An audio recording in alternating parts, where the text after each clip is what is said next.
Hello, everyone. Welcome to this week's Black Mental Health Matters podcast, where we discuss mental health issues faced by people in the Black community. We invite a range of mental health professionals from across the world to discuss and share resources on how we can tackle mental health issues in our community. Today, I've got a school counselor, Rudo from America, joining us to discuss stigma and mental health stigma in the Black community. Hello, Rudo. Hello, how are you? I'm okay, thank you. Do you mind just sharing with us exactly what it is you do in your profession as a mental health practitioner? Yes. Currently right now I work at a school, so I'm a school counselor. And basically for me, I'm just helping the students kind of compartmentalize their mental health. That way it doesn't get in the way of their schoolwork.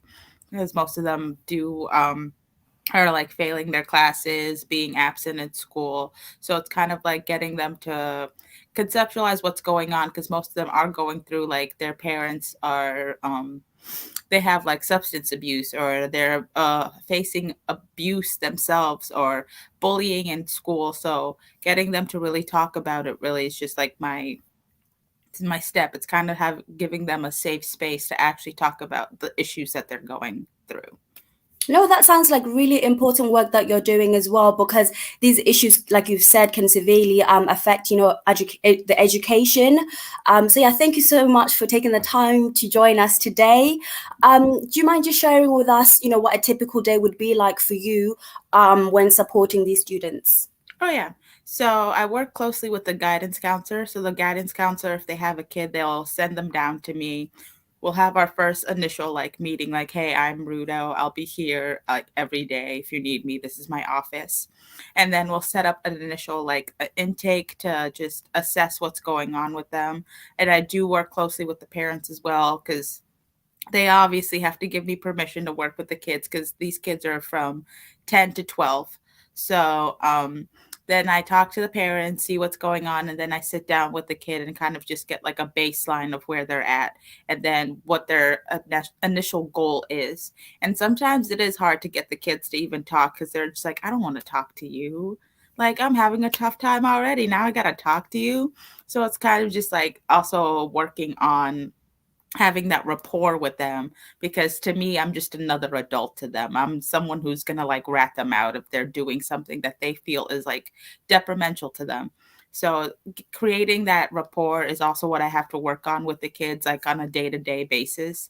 So I try to meet with them like once a week just to be like, okay, I'm going to be like that person you can come to and I'm not going to be this scary adult that's just going to like like tell you what to do. I'm more of a support system for you. No, that sounds really good. Do you have much engagement from when you're supporting students like from the Black community? Do you feel like there's a difference in how they approach that sort of support that you deliver, or is it like the same across the board? Because they are children, and like you said, they usually have a skepticism about professionals and adults. Oh yeah. The school I work in is like predominantly white. So when there are those kids that are black or like non-white, like when they see me, it's almost like they just saw like Santa or something. They're so excited. And like that speaks so loudly to like how like there's not much black counselors in this field that like these kids are literally like, who is that? And it's really scary because at I mean, for me, it's an advantage because then it's like they see that there is representation, so they're more likely to talk to me. But then when it comes to the white kids, I'm almost like it's I'm fighting against them because it's like they still see me as like an adult and they also kind of just like see our differences and they're like, well, will she understand? Like, will she actually get it? So it's it's a disadvantage for me at times because it's like now I'm in a usually it's like I'm in a space where it's like, okay, because of my profession, I have like this like comfort with them. But for me, it's also just because I am like this new like black person. It's like, can I actually trust them? That's really interesting that you've said that, and it's not surprising that that's your experience. And I guess, if we're looking at intersectionality, age does play like a massive factor on how people perceive, the help that they're receiving from professionals.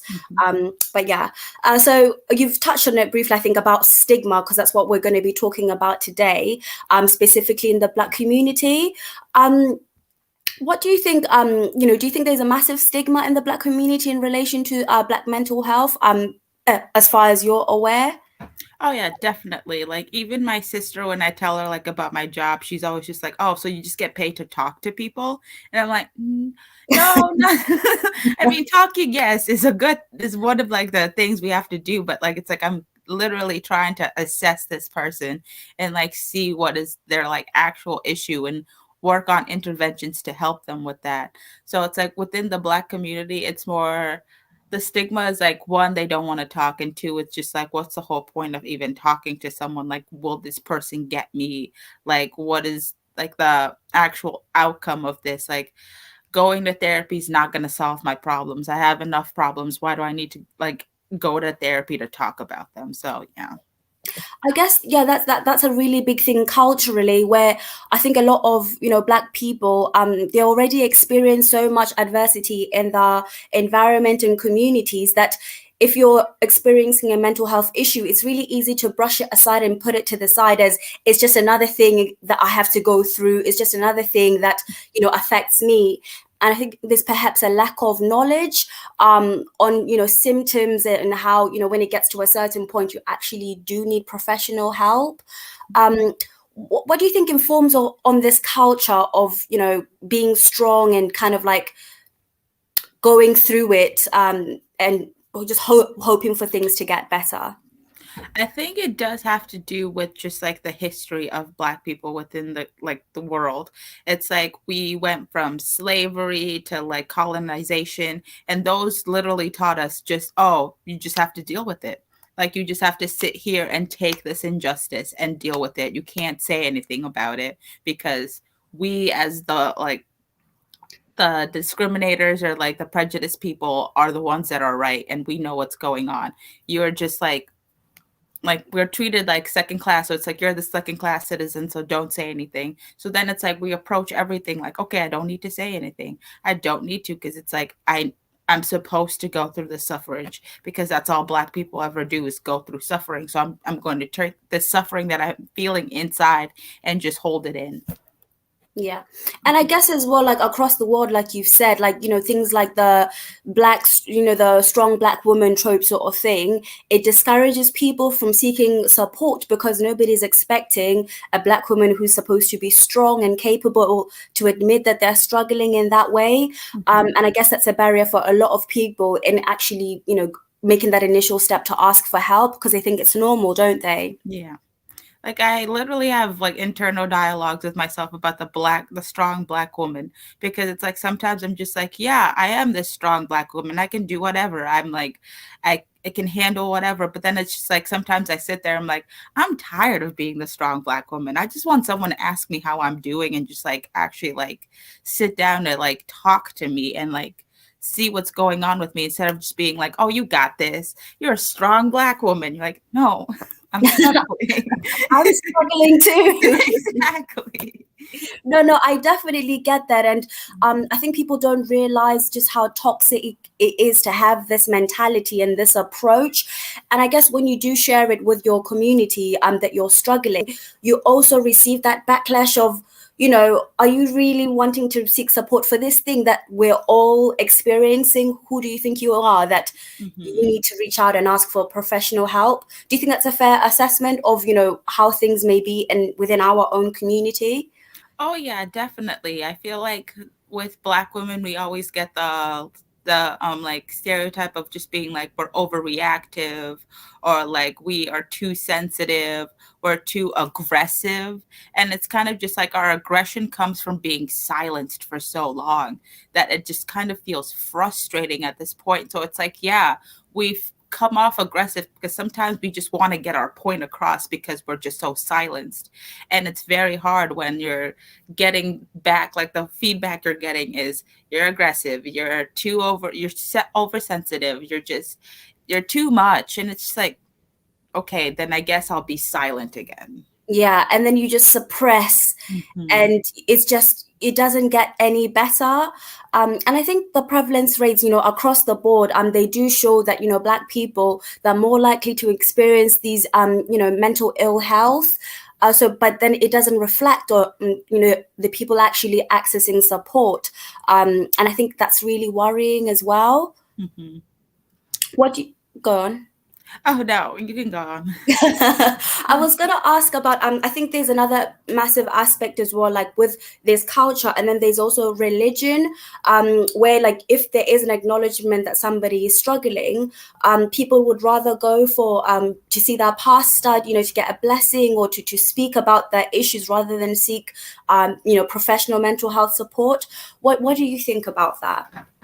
Oh yeah, I mean, I understand the factors of religion because the real, like when you talk to your pastor, it's almost just like a therapy session with your with your pastor. It's just more like there's God involved in there. And I feel like it should go hand in hand. Like we should like praise the fact that Black people are very religious because it gives them that comfort, but then we should also like give them that mental health, but like combine it together. Just don't ignore the fact that their spirituality plays such a big role in their like mental health itself. It does go on to like the Eurocentric like ways of mental health. It focuses more on just like treatments that are so white centered that it really, that's probably mostly why Black people don't want to go to therapies, because like the treatment is so like Eurocentric, that it's kind of just like you won't understand that maybe religion really does play a role in me, in like my mental health. And you have to combine that and find ways to for them to see like seeking out their pastor as a good thing, but also being able to be more comfortable talking. So it's like, yeah, encourage them to go seek their pastor, because then it's like they're comfortable with disclosing like so many things to someone that when you come in and be like, hey, I'm your counselor, they can be more comfortable, be like, yeah, I've had experience talking to my pastor, and then ingrade that with them, be like, okay, what do you and your pastor talk about? Like, how's your pastor been helping you? Like, what are things I could do that your pastor does well as well? No, I think you're so right. And studies have shown that, generally, Western mental health practitioners can be quite dismissive of, people of color and their customs and religions, and how this is part of like a holistic kind of like approach on how you can measure health, I think, and well-being, because it's important to them. But they generally, the practitioners kind of dismiss this aspect of well-being, and it's not conducive, I think, to positive outcomes with mental health. So I think you're definitely right about that. Yeah. But yeah.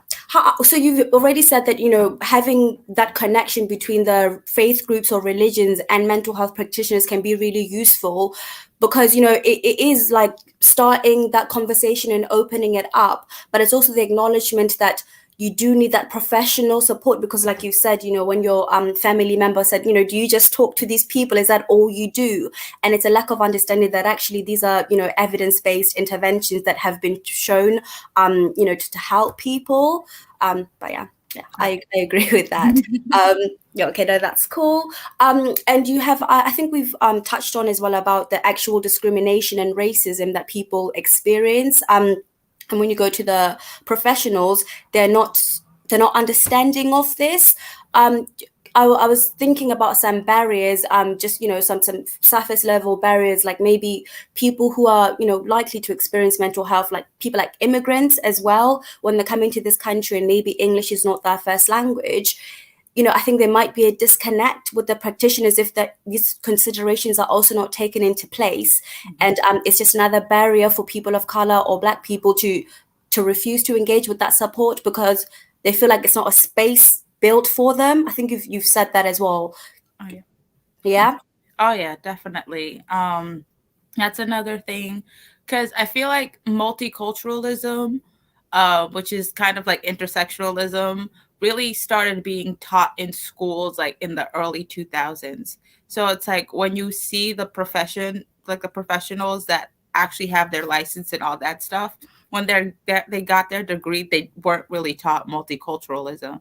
So it's like when they're going into these sessions, they already have it with the Eurocentric like theories in mind. They're not actually looking at the outside factors that may be also affecting someone.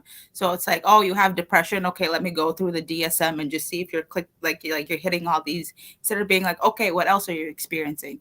Because racism, literally, it makes us depressed. It makes us anxious. So it's like, if you don't have an understanding of what racism is or what discrimination is, you're not going to be like your best profession to that person who's coming into your office. You're just literally probably going to maybe hit a little bit of the surface, but you're not actually going to give them the real help they need to actually go out into the world and be able to, I guess, I don't want to say like face racism in a better way, because I don't really think there's ever going to be a better way to face Yeah. racism, but at least have that like mental like strength to be able to actually like face it.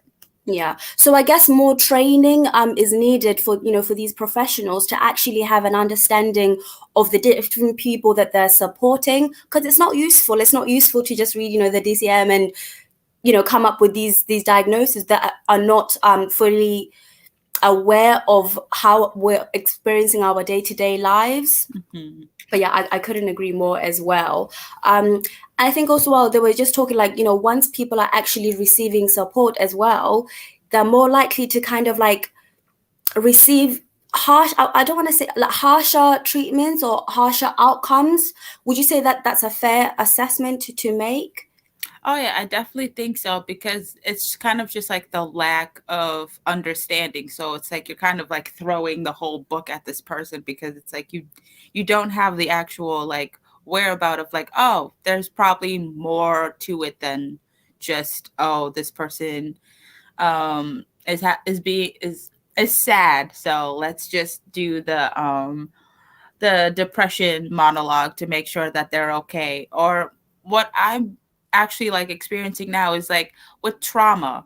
Like most people are just like, oh, you have to like witness this like horrific thing like firsthand. But like with the internet now, like black people are witnessing like black people get like lynched in broad daylight. And no one considers that that is actually traumatic. Because with me, when I think about George Floyd, like it like literally makes me feel so uncomfortable, because I saw the video. I literally sat there through the 9 minutes, and I was just like, I was internally traumatized. So it's like, if I'm going into the office, like the therapy session being like, I may feel like I'm having trauma, and then she asked me, oh, what was it?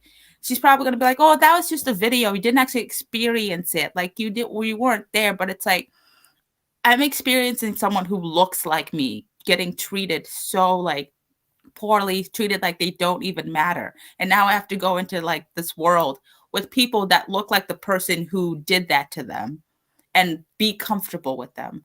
It's like, I need more support than you tossing me this DSM or like CBT. Like it's like more work that needs to be done, more talking about it, more of an understanding between you and the clinician of what's actually going on with you.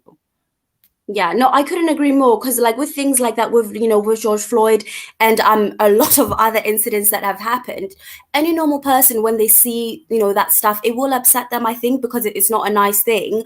But when you add that level of actually, I'm a black person and I'm aware of these things, and how this situation was allowed to occur. Mm-hmm. Because I think for us, you don't have that option to be ignorant about it or to be naive about the full reality of what's happening. So even if you're watching that with your friend who may be white, you're going to have, I think, different reactions and different feelings that are going to manifest themselves. So definitely, I couldn't agree more. Because so many people as well have access to this because of the internet as well. Scary. Oh, yeah. Actually scary. It is quite Yeah. scary. It's like Okay. you get more angry too, and then you like kind of like perpetuate another stereotype of black people, like they're always angry. But it's like, yeah, you're getting angry because you just saw someone like publicly get lynched, and then the government literally said, "Oh, it's nothing." And you're like, "Oh, okay." Okay. But then I think this is part of it as well, where a lot of people, because like you said it, you suppress it and you go your everyday life, and then it just gets to a certain point where it's physically not possible to hold all of this in, and somehow it has to express itself, whether, in mental health or stress or something, that's not okay to experience. Yeah.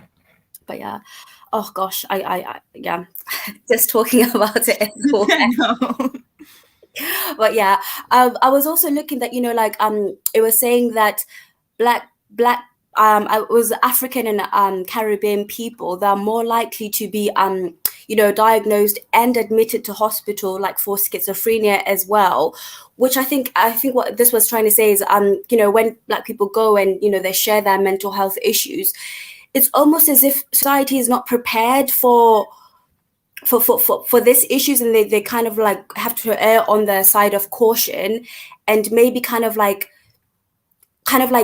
in a way not provide like an option for talking therapies or something that's obviously not talking therapies for other mental health illnesses, but something that's like a starting point to see how somebody progresses with it. Because he said, I think they're more likely to be medicated for things even like depression, even though they express an interest for other interventions as well. Mhm. Do you think this could be like another factor that kind of like contributes to the stigma and the kind of like gatekeeping of seeking support for mental health? Yeah, definitely. I feel like even what's even sad is like when schizophrenia is already one of those like mental illnesses that's like seen in a negative light. So that it's like when you have a person with schizophrenic who identifies as black, their like access to even just being seen goes down even more because it's like people already see black people in such a negative view, and then it's like you add a mental illness that literally is seen so negatively on top of them. All of a sudden it's just like, oh no, they're just crazy, I'll leave them alone, they're just crazy. Like it's more likely for a black person with schizophrenia to just be like, oh, leave them alone, they're crazy, no, don't talk to them, they're dangerous. Because that's also another stigma with like schizophrenia, is like schizophrenic people are like dangerous, and it's like black people are dangerous, and it just gets worse and worse and worse, that most of like the clinicians who see them are just like, oh, just give them this medication just to like calm them down, just give them this medication to calm them down. In a way, this medication is just like seen as another silencer. Like it's not a way to like therapeutically help this person, it's just another way to like silence them so then they don't have to deal with them. Yeah. What you said about, oh, just leave them alone, they're a bit, insane or something like that. It takes me back to when I moved to the UK, because I was born and raised in Botswana, Africa.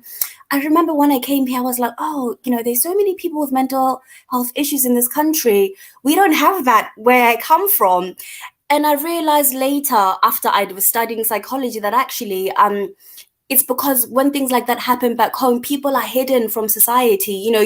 Nobody wants to admit that I've got a family member that's got these issues, because our approach and our attitudes are just really toxic. um so you just have to hide somebody and pretend that that doesn't happen. So for somebody like me who's growing up, I just think, well, nobody's got these issues, when that's not correct.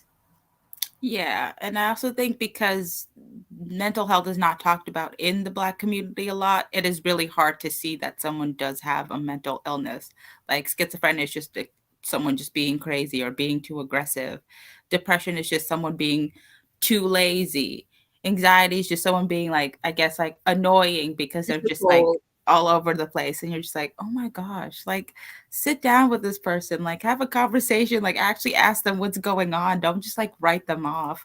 And that's like the saddest part about the Black community. It's like we are so close, we're like so fast to just write each other off, because I feel like as much as we have this like cultural way of living, like, we're about our family or about helping other people, sometimes it's like if you're not in the family, you don't need to be in our business, and I don't need to like help you. So it's like, oh, if I see you do something crazy, I'm gonna be like, no. It's not happening. Yeah. Yeah, no, I definitely agree. And I think it's also like, part of it is things like lack of resources. People don't have the ability to go to therapy because it's expensive. And I think this is also like another barrier that adds that layer of it's not a space for Black people, it's a space for white people who've got money to talk about that, that issues. What do you think about that? Oh yeah, definitely. Like that's why most people see like therapy as like a white thing, because it's like most people who have these like private practices are like charging $100 a session, and you're like, who has $100 just ready to like be given to someone? It's like, yeah, there are maybe a huge population, but that's not representing like the whole population of the world. Like you have to be able to make your like practices accessible, but also it's because like the mental health has just been taken over by white people, that has just become a white space. So it's just 10 times more just unavailable because it's like in these rich areas. Like I literally walk around to see like where like these like doctor practices are, or like all these people who have like their own practices, like where they actually put their offices, and it's usually in these rich neighborhoods, and you're just like, okay. And you go down to like maybe like a more rural place, and there's no access. Like the only access they probably will have is the hospital, and we all know how much hospitals cost. So it's like there really is just no access whatsoever. And that's why for me, I want to do my own private practice. That way I don't just set like a one price. I literally set a price for them, what makes them comfortable, because I feel like that's how it should work. Definitely. And that's why it's so important, like I said, to have people like you, professionals like you, who are aware of these experiences to make these considerations. What you said was really interesting about, like, when they do experience, when they do go to these spaces, it's in white spaces or expensive hospitals. I also came across, like, I think in the UK, it was saying that, when Black people do receive mental health support, they're, likely to receive that from like the criminal justice system. And of course, this is like not a route that's going to make your experience in mental health the most positive, because there's lack of resources already. Already you're faced with some charge or other that's going to compound your experience, I think. And when you're coming away from that experience, it's really, I think it's difficult to see any real life benefit. And when you're speaking to your friends and family about it, you're kind of like sharing this kind of experience that you've been exposed to, and I think that also contributes to that stigma. Would Mm-hmm. you think that's fair to say? Oh yeah, definitely. I think that while we've like talked about, like you said, like some Black people end up having to like find these mental health resources because it's like it was court ordered, and it's like that's kind of like speaking onto like how we wait till it's too late for us to start actually like giving us a well, not proper, but like giving us help, because with court ordered like mental health, I guess counseling, it's more focused on making sure that the person doesn't like reoffend. So they like kind of like focus on like their offense, like, oh, how did you, like, why exactly are you engaging in this? And it kind of doesn't really center around the person itself. It's more like it centers around the crime that they did. So yeah.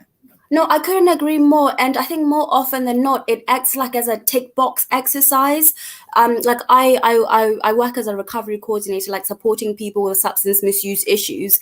And Mm-hmm. a lot of the time, some of these people are, maybe have criminal activity or such. So the first sort of encounter that they have with our service, which is a behavioral change service, is because a court has, mandated that they have to go and get this thing, ticked off for them to not have to go to prison or anything like that. And I think it's not really a productive exercise, because the person is just thinking, well, I just want to avoid jail time and that's me done. Mm-hmm. And it's like, how helpful is that actually? But yeah, I think that's very interesting. I've just noticed on here that we've got a couple of comments. I'm just going to show them on the screen. and read as I go. So, Prudence has said mental health problems are generated from the education system. My kids were bullied in school. I approached the school several times to challenge them on wanting to condition them. Majority of us focus on material possessions and financial stability, ignoring that our environment is new to the kids that we bring into the West. Social shock and many other factors contribute to kids' mental health issues while we are busy gaining status or job security. Wow. Prudence, yes, I couldn't agree more. Definitely. What do you think about this, Rudo? Oh, absolutely. Like, for me, I experienced that a lot because when I moved to the States, I was 7. I moved from Zimbabwe and I moved here when I was 7. And then I just like started school. But my mom got me into a Catholic school, so it was like predominantly white. So I would go into school just being like, all right, I'm ready to get this education, and then have someone literally like call me like a porch monkey or something, or just like, oh, you're so dark. Oh, that's your hair. Okay. Oh, those are your braids. Let me just pull them real quick. And you're like, okay. So then you have to like try to focus on like getting your education, like getting these good grades. But then you're also like facing these people that are just like basically othering you for absolutely nothing. So it's like, yeah, the school has to focus on actually making sure that their students are comfortable, because kids are mean. Kids are so mean to each other. So it's like focusing on like actually talking about bullying and like how it affects other people is a great step to making sure that kids actually feel safe going into school. And I think kids are really smart as well, because these instances of bullying that are related to, to racism, they happen in children that are really young. So you can see that these children are already able to kind of identify in society that there is a hierarchy, and they use that to their advantage to kind of like make other people feel othered, or just emotionally unwell, I think, because I've got a little sister as well. Although she was born in the UK, like we do live, most people are kind of white where we live, so she does have that experience at school almost, on a monthly basis. There is some incident, like a big incident, that's and the school is incapable of putting anything in place for when these things happen to actually deal with it. And I think that's really worrying, actually, because these children, that they're going to grow up with the same ideas, with the same patterns of behavior, and they never learned the consequences of of speaking to other children like this. But yeah, thank you, Prudence, for your comment. And somebody was just talking about secondary trauma. I think this was about a few minutes ago when you were talking about racism, and how our daily experiences, it does cause some trauma. When we're talking about social media as well. That was, yeah. Okay. Um, I was just thinking about some of the ways that we could possibly, combat this stigma in our community, to kind of encourage more people to seek support. I think we've already said, for example, having that relationship with religious groups. I think that would be really good. I don't know if you guys have this in the US, but there's this called like a mental health first aider here, where just I think like anybody could do it. It doesn't mean that you're a mental health professional, but it just means that you're somebody in the community who can identify symptoms of mental ill health, and signpost somebody to the correct help. I think if we had things like this, maybe like in churches, like when people just signed up to be mental health first aiders, that's a really good, point of contact, I think, with mental health services to kind of like identify those people that need support. But yeah, that's what I was thinking. Have you got any ideas on how how we can continue to do things like that? Oh yeah, definitely. I think creating just spaces for Black people to at least not even like talk about it, but just like hear what's going on. Like, this is a great platform for Black people to actually get educated on like mental health issues. Like, actually being able to have these conversations more openly can help us to further our, like, I guess, our stigma towards mental health. And just educating our teachers, educating like our coworkers, educating, like making sure that everyone is just aware of what's going on with mental health itself. Also just like mental health across the board. And then I had one more, but then now I'm just like, eh. No, that's cool. Creating just better resources. Like, honestly, we really need to make sure that mental health is funded because everyone is lacking when there's no like resources in mental health. Yeah, no, definitely. And I think to be fair, like I think the UK is trying. There's a lot of like I think services that are opening up or positions for mental health professionals to kind of like at every level, whether it's like low intensity or high intensity, to make sure that you're covering people across the board. But I think you're definitely right. It's people having the right information on how to get a hold of these resources, because a lot of the time there's so much that's available to us, but we just don't know where to look. So I think that's just really important. You've already said more education for practitioners, for people in the community. I think also like for researchers as well. Like I think when you're looking at mental health in the Black community, a lot of the time, our experience is kind of like a lumped together with other ethnic minorities, which I'm not saying I can I can see the point in it, but if you're actually trying to gain some sort of nuanced information about how this affects the Black community, it's really difficult, I think, because we have different experiences based on religion, culture, in our different countries. So I don't think it's useful for research to continue to say, BAME or ethnic minorities. But yeah. Honestly. I also think just like I think in the era of social media, obviously it can be very, very toxic. But I think we're having, more people come forward who are experiencing mental health issues. And I think this can be really, really helpful for, just the regular people to see that actually it can affect everyone and anyone. It's not just people who are I don't know, poor, or they have no education or things like that. So if you have strong, powerful Black women coming to the forefront saying, I've experienced this, I think it helps open those gates a little bit more. Assad has also just left a comment. Sorry, he said yes, we have mental health first aid in the USA. And great point about linking it with the church. The church also must confront its resistance to mental health treatment. Yes, yes, yes. Very, very true. Very, very true. But I think that's why, with these conversations that we're having, like this sort of platform, it would be good to have, somebody from like a community, like a church leader, to come on here and, kind of like dispel a lot of these myths that, that we have in our communities, that, somebody's being possessed by the devil, or it's a curse, or, these things that are not true. But yeah, Assad, I couldn't agree more. Sorry, I'm just trying to look at my notes. But yeah, okay, no, that's cool. So have you got any more, anything more to say about our experiences, with stigma and mental health? Basically, just know that you're not alone. Like, we as the Black community, as much as like our experiences may be different, I feel like the results are always kind of the same. Like, we do have like depression that we're not talking about, we have anxiety that we're not talking about, like generational trauma, just nuanced trauma.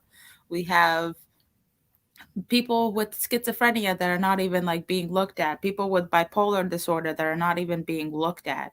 And it's just like, we as a community need to just support each other through it, because it's like some people are literally sitting there being like, it's just only me, it's just only me experiencing this, or I can't talk to someone because then it's like I'm being a burden on them. So kind of like being more supportive as a community can actually help us grow in the right direction and actually be able to give people that like mental space of just being like, yeah, you can talk about this. Yes, there's these professionals that can help you with it. So I think more just having these conversations more often within the community can help us at least get to like the next step. Yeah. And I think there's nothing worse when you come to someone with a problem and they kind of like make you feel like your experience is not valid. I think when I was preparing for this, I came across this idea like of the like sort of triple like this triple kind of effect that you'll get from your family if you're telling them that I'm experiencing this problem, from the society, and then the internalized, self-hate as well, that, oh, what's wrong with me that everybody seems to be fine with this and I'm the only person who seems to be struggling. I think that's really interesting. Are you aware of any sort of resources that are useful? I imagine, for you, maybe it's going to be for children that could be useful in gaining support for mental health. I mean, sometimes people do say like, oh, go to your guidance counselor or go to like whoever is in school. But I feel like, yeah, make sure that they are a trusted adult and make sure that they do, like, you have that rapport with them and like seek them out. But also, there are some after school programs that most kids can go to. But with that, it's kind of like in the Black community, most people are kind of facing poverty, that most of these like after school programs may not actually even be affordable for them. Or like maybe most of them it's just like mom is going to be at work for this long, that it's like the after school program closes at this time, so I can't stay for that long. So I mean, there's still a lot of challenges that we do need to face, that it's because of what we're experiencing, that most of the time the resources that we're actually seeking out, we can't even have access to them because of what we're experiencing. Maybe we're working too hard, maybe like we're facing poverty. Like there's so many other factors that I feel like it does kind of almost feel like we can't do anything. But obviously it's more for me at this point, it's kind of just like seeking out a trusted person in your circle. Definitely a trusted person. And I think school is a really good place to start as well, because there's a wealth, I think, of knowledge on the different local sort of services that are available to support. I think I didn't realize, I was just I don't know why, I was on the government web, like our local council website, and I came across this the service called Emotional Health Academy. It's specifically for children. I mean, it's in Berkshire where I live, but it's just something that I was completely unaware of. And because I just had a specific reason to go on that website, was probably procrastinating and doing bits that I shouldn't have been doing, I came across it and I was like, oh, actually, I know like a couple of like young children that would really benefit from this sort of support. But it's not widely, I think, not a lot of people know about it. So I think, just look on your local websites like councils to see what help is available. Like you said, speak to adults, speak to professionals to see where you can get this sort of support. I know that you want to start your own practice as well, so I wish you all the best with that. I'm sure it's going to be an amazing service where you are counting and accommodating for a lot of different people's experiences. Melody's just left a comment here. I'm just gonna share it with everybody else. She said, hello Africa, this is a serious issue you are discussing, good people. I think we as adults, we have to be very careful of doing wrong things in front of our children, and also we need to come together and learn to solve our African problems without Europeans, because one of the biggest problems that causes mental illness is economy. I thank you. Yeah. What do you think about that, Rudo? um I mean, yeah, we do have to be careful of doing the wrong thing, but just don't put that much pressure on you. Like if you do the wrong thing, just have like talk to your children afterwards. So don't ever put that pressure of just being like, I need to be this perfect parent. Because like you can also acknowledge your mistakes and also have that conversation with your kid, like, hey, I made this mistake. Sorry. Oh, I overreacted and I'm very sorry. This is why I overreacted. So more just having like an open communication with your kids is more helpful than trying to just like not do the wrong thing. Yeah. And No, go on, go on. oh yeah, I was gonna touch upon like that the European problem. It's like, yeah, mental health issues are also because it's like the economy. Like here in the US, like we're not even being that much funded. Like we don't have that many funds within the mental health like community. So it's like it does get hard to find those resources or even make better resources for like Black people to access. So yeah, we definitely need to actually be more proactive with that. Yeah, no, definitely. And I also wanted to add about this, about the parenting thing. I've noticed just recently on the internet, like a crazy amount of young parents are actually acknowledging a lot of this inherited trauma, and how a lot of malpractices from, when their parents were raising them. And they're very aware of this, and this kind of desire to avoid passing these practices on to their children. I think that's such a beautiful thing that's happening. There's more open dialogue between, children and parents about emotions and mental health. I think that's just so exciting. But yeah, and all the other bits that you said about basically the Eurocentric sort of, space of mental ill health. But Melody, thank you so much for your comment. Somebody just shared a link on there. But I think we've discussed a lot. And thank you so much, Rudo, for coming on here and discussing this with us. I look forward to having many more conversations like this. Is there anything that you would like to say, just to say goodbye to people, or? Well, thank you for having me on the show. It's actually been amazing to talk about these issues because this is actually the first platform, well, the second platform I got to actually talk about like Black issues. The other one was like Black and brown issues. But we do constantly need to have these conversations because even me as a profession in this, knowing and understanding what's going on with my mental health, I still feel that like loneliness. I still feel like all just the effects of like being Black and having mental health issues, just like effects on me, like that loneliness, that anger, that sadness of just feeling like we're never gonna overcome this. Like, so what's the whole point anyway? Like the government's always going to see us as second class, so it's like, why even try, why even bother?